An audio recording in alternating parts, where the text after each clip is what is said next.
Hi, everybody. Welcome to another edition of Bengal Magazine. Good to be back in the saddle again. And on the show, we're going to go outside, kind of, I suppose, talk a little softball. And Marie Curran, the head coach of the Bengals, and Marie is bringing along senior Maddie Coneys. And then track and field takes over. They are 22nd in the country right now. And Cory, Josiah Thomas, two juniors on the track team, are going to join us. We are going to go outside again, we hope, and lacrosse. Lacrosse is joining us with Lindsay Abbott, the head coach of the Bengals, and her senior goaltender, Colleen George. We have the Tim Hortons Athlete of the Week, and of course, Bengal Update. A big show. Let's take a quick break, and let's try to go outside and play a little softball.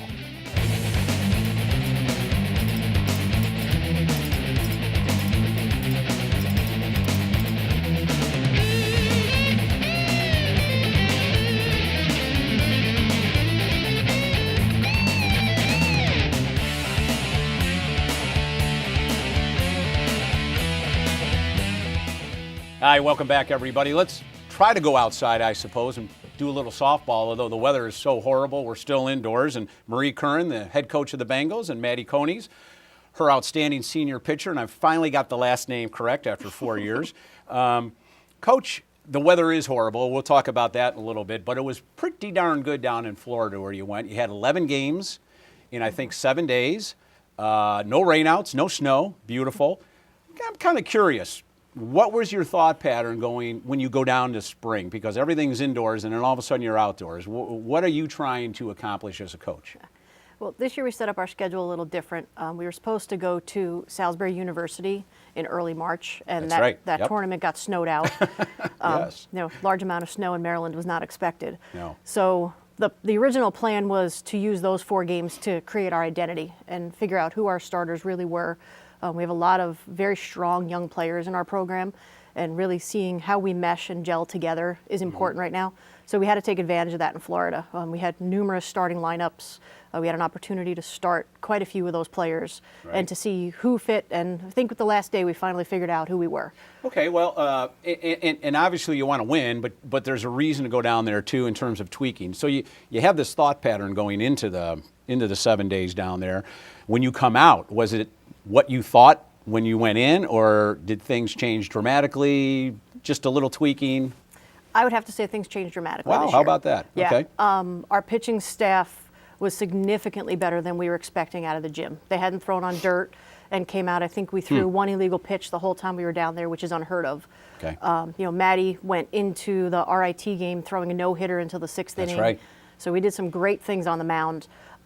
We made a couple of mental errors that we shouldn't have made defensively, so our errors are up much higher than I want them to be. Okay. So we've been focusing a lot on that. And the good news is we had some great hitters step up who have identified themselves in that role, and some players who aren't hitting well yet who are going to be phenomenal this year. Yeah, they have a history of hitting, so we know they're going to hit well. Well, you referred to Maddie, and Maddie, interesting end of season last year, and then the surgery. Tell us a little. You're coming off a hip surgery, I believe. Yep. What happened? What was the cause of it, and what did you have done?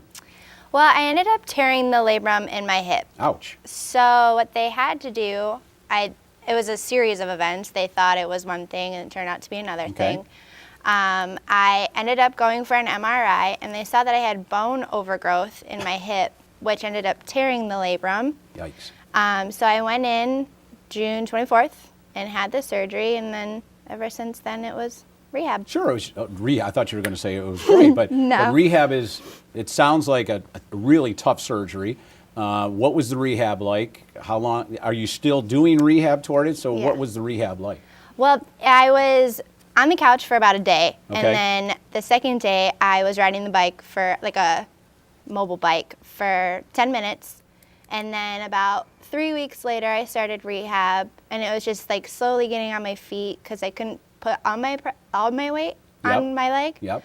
So it was pool workouts, and then slowly started into like band work and stretching. And are you throwing at all during this period, or no? I nothing? didn't start to throw until probably mid-December. Wow. Okay, so you've only been throwing really for basically 2.5, 3 months. How does she look, Coach? She's coming back strong. Okay. We were waiting. The biggest thing is building up her endurance because she hasn't been able to be on her feet that much. And pitching endurance is very different than just physical fitness. So it was nice to see each day Maddie threw in Florida, she increased her innings. The 6 innings showing against RIT, we let her stay in longer than she was supposed to because she was throwing a no-hitter. Right. And that was great. Our athletic trainer, Tom Rutsky, was with us and made the decision with the staff to let her go. Okay. And the next day, we only got an inning out of her, but that was mostly just to get her back on her feet again. Right. We didn't think she would throw that much the next day. So. How do you feel you're coming along? Only you can answer that question. You got a little smile on your face. I mean, I look at statistics when I research the show, and 5 games, the ERA is only at 2. Opponents are only batting 175 off you. Where are you right now? Do you feel where you should be? Yes and no. I mean, I'd always rather be better off than what I am now, but I'm pretty content, I would say, with how I'm playing. The conference play will be the real tell of how I'm doing. Yeah, and a lot of those ladies know you. I mean, they've seen you pitch, so that'll be interesting. How important is she to your overall success? Because I know in your theory of pitching and who you have this year, she's kind of important because of the way she throws. Can you explain that? Yes. Our pitching staff is very unique because we have 4 very different people. Okay. Lexi Haley is the hard thrower on the team. Maddie is the true consummate above average speed junk ball. She has a great knuckleball, and please don't use that against us in scouting. But and then Allison and Jordan both go different directions. Allie's an up-down, and Jordy is a left-right pitcher. So we have very different looks no matter who we put in on the mound. Okay. That's great for a staff. Yeah, you can show the other team a lot of different. Yeah. You just kind of mentioned the knuckleball, and we won't. Nobody's listening to this, but you have the ball there, don't you, Maddie? Now, off camera, we were talking knuckleball, and I don't know if you're throwing it. I guess she's throwing it. Maybe she is. Maybe she isn't. But how would we grip a knuckleball with a softball? Okay. Well, I have big hands, so I'm able to get 3 knuckles tucked. And how big are your hands? Let me see your hand first of all. Wow, I can palm a basketball. You have big hands. I can't palm a basketball. Oh, okay. So are you putting it on the? Yep. Well, not really. It's like these. You're not putting it on the laces. Just right above them. Wow, how about so I that? can hold the laces with these 2 fingers. Okay, and then when you come through, it's no wrist at all. Nope, like you would for a regular baseball. Yep. You just pop it out. You just pop it out. Wow, fantastic. I'd be remiss not to talk about this weather. Oh, this weather. Yeah. And it is really affecting you guys because you really cannot go outside. What are the long-term implications of all these postponements in terms of games? I understand, is there a rule with the NCAA that a certain number of games have to be played before you can do this or that? Can you explain that to our viewers? To qualify for the NCAAs, our conference has an automatic qualification because we have a conference champion, and our conference is larger than 6. Okay. The second piece, the AQ as we call it, has to have played 24 games. Wow. The most games played by any team in our conference right now is 12. And 12? Yeah, and we have we're into April. Yeah, we have a little over 3.5 weeks left in the season. Okay. With not very good weather reports coming for the next 7 days. I was about to say the weather doesn't look good, and you were supposed to be on the road, and now maybe they're coming here. Tell us what's going on during the week with all these phone calls. Yeah. The wonderful part is our conference is a great group of coaches. Great. The 10 of us work tremendously well together. We have terrific support from our ADs. So at 6:30 this morning, we were back on the phone again with Plattsburgh and Fredonia and Potsdam, all trying to figure out finding alternative fields. Potsdam's field might be ready. Plattsburgh is under 2 foot of snow still. Oh my gosh. Their field is very pretty but very shaded by trees, so they don't get any melt. Right. Fredonia is actually playing on their field today. It's the only field in our conference that's playable. How about that? Everyone else is sitting and waiting and hoping. Wow. This morning the girls went into weights at 7, and at 8 we were outside on our field removing ice and snow. Removing ice from our field. Yeah. Beautiful thing in April. And it's April 1st. April Fools, but it's not a joke, is it? No. Horrible. Well, ladies, thank you so much for being on the show. I would wish you the best of luck for your next game, but I have no idea when you're playing next. So just take that as an open-ended good luck, okay? Thanks so much. We're going to take a quick break, but before we do, let's do a little Bengal update with Lazarus. Hi, everyone, and welcome to Bengal Update. I'm Lazarus Lynch with a recap of news and a look at upcoming events surrounding Buffalo State athletics. Buffalo State track and field continues to make news both regionally and nationally. Jaslyn Porter and Dominique Mitchell were named by the conference as the Women's Track and Field Athletes of the Week, respectively. Porter, a junior communications major, was the Track Athlete of the Week. She ran a leg of the winning 4x400 meter relay at the Pasadena Games in California on Friday, posting the nation's best time so far this season, clocking in at 3:49.59. She was also fourth in the 200 meters, finishing only behind Division I and II runners. Mitchell, a senior majoring in criminal justice, took third in the triple jump at 11.33 meters, the 10th best jump in Division III this year. The men were represented well in Pasadena as well. Austin Becker posted the fastest Division III time in the entire nation, going 150.8 in 800 meters. Becker was rewarded for his performance by being named Buffalo State's Athlete of the Week. Meanwhile, Cory Cox had the best long jump in Division III this year, going 7.1 meters. Lacrosse opened its conference season with a 12-8 win over host Potsdam after rallying from a 4-3 first-half deficit. Junior Sarah LaRusso scored 4 goals and had 3 assists for the Bengals. Alana Hearn added 2 goals and 2 assists. Kendra Thomas and Meg Farrell each had 2 goals. The Bengals host Brockport at Collier Field on April 7th at 4 and Oneonta on April 11th at 1. Mother Nature has postponed all 6 softball games up north, but the weather was great in Florida, where the Bengals won 5 games during a 7-day spring trip in the National Training Center in Claremont. Junior Gene Stahl leads the team in batting a .480. Currently on a 7-game hitting streak, Stahl was rewarded for her play as a Conference Softball Player of the Week.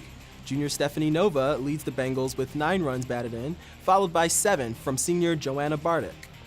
Weather permitting, and that's a big if, the Bengals are to play doubleheaders April 3rd and 4th at Plattsburgh and Potsdam. The home opener is now scheduled for Tuesday, April 7th against Rochester. First pitch is 3 p.m. For Bengal Magazine, I'm Lazarus Lynch. Well, congratulations are going out to the Tim Hortons Buffalo State Athlete of the Week, and that's Austin Becker from the men's track and field team. The senior media production major won the 800-meter race at the Pasadena Games out in California last Friday with the fastest time in Division III so far.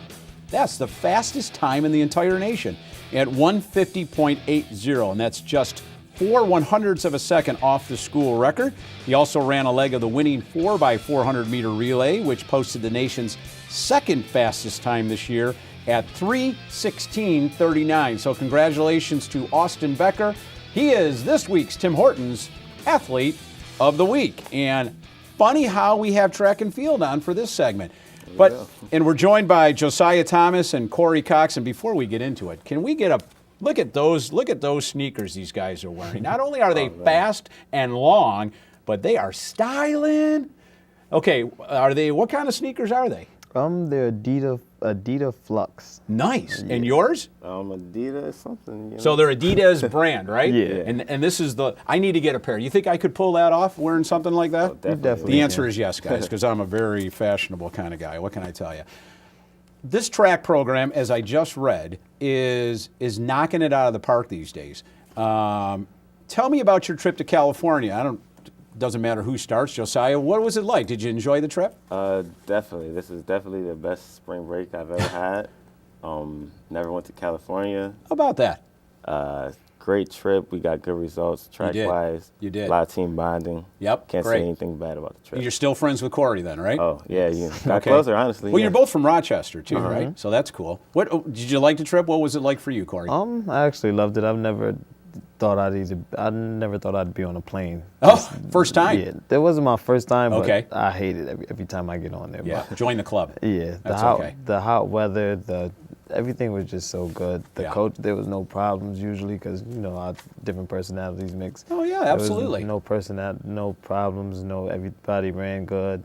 Did you guys know each other in Rochester, by the way? Because you're both juniors, you're both from Rochester. Not really. No, okay. We knew who each other were, but Okay. Yeah, it's Because what I of think. track and field. Yeah. So you know who's doing what and this and that. Definitely, Okay, yeah. terrific. Tell me a little bit about the team itself. And I say that in this sense. You're ranked 22nd in the entire country. How does that make you feel? great. Actually, we could be ranked a little more, but Uh-oh. they forgot to put 2 times or a couple times in. But I'm Oh. actually ranked #1 right now for long jump, and another guy on our team, Tom Koller, he's probably ranked about number 6 In the for entire 100. nation. Yeah, for the 100. Right. So we can definitely be ranked at least So top 10. you can kind of use this as a little impetus, a little push to get a little better. Oh yeah, definitely. Wow, fantastic! It's amazing that we're talking like first in the nation, 6th in the nation, 3rd best in the nation. We're not talking New York State now. We're talking the nation, and I think it's a real attribute to you guys is what's going on with this track program. The long jump. Which one is the long jump? I get you guys. Cory's the long jump. Okay. 3-time All-American. Your best this season, I think, is 7.3. My best ever is 7.3, but this season my first and best jump. You're at was 7.1 right now. Yeah, 7. Okay. How is the season going? Where do you anticipate all this ending for you right now? So far it's going good. I took indoor off, so I had to take a lot of hard work just for me to actually get back into running, just to get back into the flow of things. But hopefully the season ends in the national championship. That's fantastic. Yeah, that's what I'm looking for. That's great. Triple jump expert. Although you do the long jump, we're going to get into that a little bit. Yeah. Indoor season, first in the triple jump, ECAC champion. Then we get to the NCAAs, and you're 14th, which I think is fantastic. That's 14th in the nation. How was that for you? 14th in the nation. It was a bit of an upset, but at the end of the day, I was actually proud of myself. I made it. Last year, I was at a school where they were in their transition years from JUCO to Division III. So okay, that's Alfred State. We can mention them. That's okay. Oh, yeah. You gave me those eyes like, oh my gosh, can I say that? You can say that. It's okay. Where I could have qualified, but I wouldn't have been able to go anyways. Yeah. So just being able to go was just great for me. Okay. But for outdoor, definitely top. Definitely going to be an All-American. Guys, are you aware of there are a couple of records at Buffalo State? There's not many left anymore in track and field that haven't been broken in the last 10 years. But there's a long jump record. Are you aware of that, Cory, that you're closing in on? Hopefully closing in. That was set by Bob Jones in 1992, and you are very close. Your best is 7.3, and his was 7.43. And then we have somebody that most people know, and that's Randy Smith, a 3-time All-American, 3-sport All-American in the triple jump. His record, that is in the triple jump at 15.85. Are you aware of these records, and is it motivation for you? Yes and yes. I'm aware. Looked those up when I came here, like, oh, who's this guy? Looked him up. I'm like, oh, wow, that's. And Cory? It's definitely motivation for me. My first year here, it was a lot of motivation, but afterwards, I started to notice, like, okay, I got to stop thinking about it, because when I stop thinking about it, that's it'll when I just do a little naturally better. happen. Yeah. Well, guys, thanks so much for being on the show. It's super to have you, and best of luck the rest of the season. And let's break those records, and let's bring a title home to Buffalo State. Yes, sir. Thanks so much. We're going to take a quick break, but before we do, I want to remind everybody of the 32nd annual Bengal Club Golf Classic. It's a fundraiser for these guys. All the money goes to the programs here at Buffalo State, and that is Monday, July 13th at the beautiful Briarwood Country Club. If you're interested, please, information is on your screen right now, or you can call my office at 878-6514. Go on our website. You'll see the brochure. You can download that and send in your foursome for the 32nd annual Bengal Club Golf Classic on Monday, July 13th. Let's take a quick break. When we come back, we're going to go quote-unquote outside and lacrosse.